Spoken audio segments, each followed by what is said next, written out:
Те, приятели! Италянец. Нима дърпай зад бузата, защото ти шипееш първо. Чакай, не е забравя да се представиш. Няма се представях, тя ма знаят хората. Просто той е испанец. О, mamma mia, perfetto. Buongiorno Lira, ecco la cossetera, commedo con mononia. Pizza margarita, perfetto, о Лондония. Всички я повтарят нашата, о да, пица, йо. Кой ми се прави тука, брат ми? Нашата пица я повтарят, о, брат ми.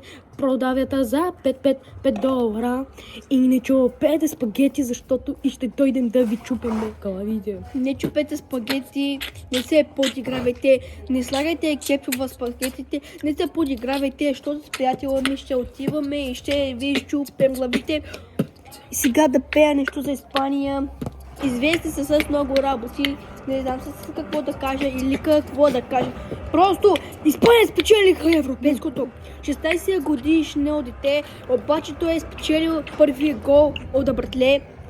Колко сме известни испанците, няма да говоря за другите неща. О, да. Ей, хора, ей сега, Италия ви идва. О да. И взимайте, без да взимате, такото да слагате сол е в сос, йо, пум.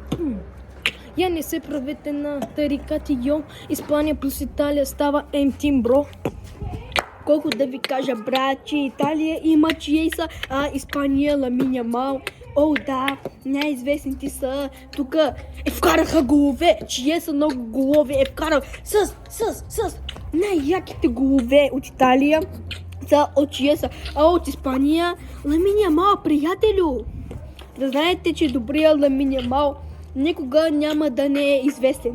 Йо, колко сме яки ей сега, защото Италия плюс Испания става най-добрият отбор. О, да.